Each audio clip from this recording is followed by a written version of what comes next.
viewers, my name's Kara. I'm your host for Tuesdays on the Pagan Perspective, and I'm doing this video Tuesday afternoon, so it is going to be up late evening my time, and I know that's inconvenient for those of you who live east of me, so I apologize.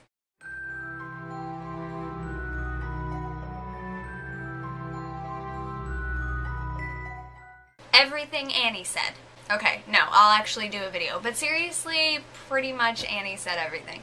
So this week's topic comes from tylerkaytipton. The question/topic is about following opposite gendered deity, and how do we feel about males following the goddess, females following the god? Do we think that a person's sex should determine who they're more drawn to? Tyler is more drawn to the goddess, even though he is male, but from what he has read, he's found out that males are tend to lean more toward working with the god and females with the goddess, and so that's our framework for speaking today, this week. I speak today, but it's all week. So first, if you watch my personal channel or know anything about any of the rest of my interests at all, you know that every letter that could stand for something having to do with sexuality, I support it. LGBTQA, B, C, D, E, F, G, all of that, LGBTQRSTUV. So pretty much at this point, I'm just kind of like, gender? What? Sex? What? Sexuality? What? So I really don't think that sex or even perceived gender should necessitate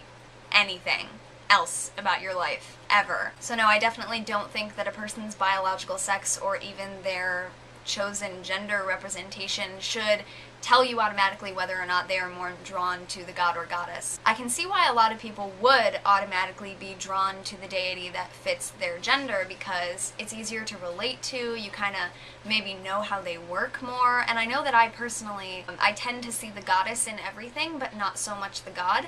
And some people have suggested that maybe that's because the religion that I came out of was very male-centered, and I was trying to get away from that and really embrace the part that I was missing, which was the feminine. And so I feel like that could be a big part of it, and so I always have leaned more toward the goddess because I feel like I understand her more, I can see her more and relate to her more in things because I am formed in her style, sort of. But because of that, and because I do follow a religion that reveres both and reveres balance, I know that that is an unbalanced look that I have at things, and so eventually I really need to balance that out again. I like that Annie brought up the point several times that this is, if you follow a religion that reveres both God and goddess, it is very important to try and have a balance of both and get to know them both. Whether you do that at the same time or not, like you might be very drawn to the goddess now and then later move on to working with the god. And there's this book, it's called The Way of the Horned God. I really love it. Can't remember who it's by right now. The author's name is just totally slipping my mind, but anyway, great book.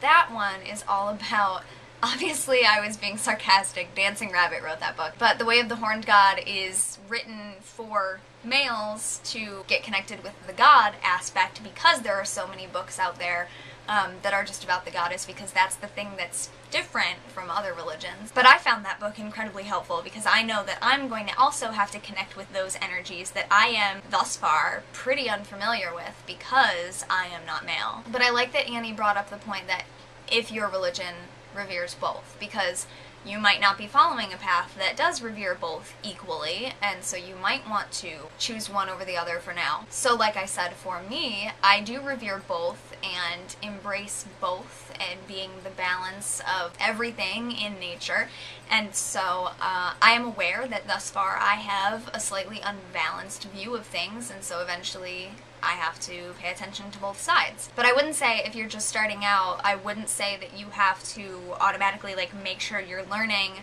about both of them equally at the same time and they progress, your relationships with them progress exactly the same. You could very well just, relate to the goddess for now and leave, the others for later, kind of. And then as for the first part of the question, how do I feel about someone working with the deity of the opposite gender? I don't think it's wrong at all, obviously, or weird. It might be what's unexpected because people expect you to automatically relate to the thing that is closest to you, but I don't think it's weird at all. I just think you're very lucky for automatically being drawn to the opposite gendered deity. And I keep doing this because obviously we put gender constructs on things, and in language we have feminine words and masculine words and things like that, and so we kind of determine what is feminine and what is masculine in individual societies. And in the United States, you know, what is considered masculine and feminine is very different than what is considered masculine and feminine in other places. And so I think it really depends on your perspective and where you are and where you're coming from and where you're going and what your intent is with this. But definitely I think you are lucky to be able to automatically feel that connection to the opposite, because I think a lot of people, I do definitely, have trouble doing that. It's not a bad thing at all, and I don't even think it's that weird. I mean, it might be less common, but I don't think it's weird or anything. You know, whether they put you in blue or pink at the hospital when you were born has nothing to do with the rest of your life, pretty much. Especially now that I have more friends that identify as genderqueer, I'm just kind of like, whatever, whatever. So yeah, how do I feel about people working with the opposite gender deity? Totally fine with it. Do I think sex determines anything whatsoever? No. And yes, I agree that it does seem to be that people tend to lean toward the deity that they are closest to, but that's a tendency. There are exceptions to every rule, I think. Well, maybe I shouldn't say that. Maybe I shouldn't. A lot of the time, there are exceptions to the rule. Okay, I have no idea how long I just talked, but I think that's all I have to say, and I, like, iterated the same points 3 times, so I think I'm done. And just to alleviate any concern, I'm wearing a brace on my wrist. Nothing terrible happened. It's just like I said, I hurt my wrist about a week ago, so my mom got out one of her braces, and I've been wearing it on and off to kind of prevent me from bending my wrist anymore because it hurts a lot. So all is well, and I am gonna go get to work editing this and putting it up and doing some other things. So have a great Tuesday, have a great Wednesday if it's already Wednesday by the time this is up where you are. Have a great week in general. Thank you very much for watching. I will see you next week. Blessed be. La la la la la la la la.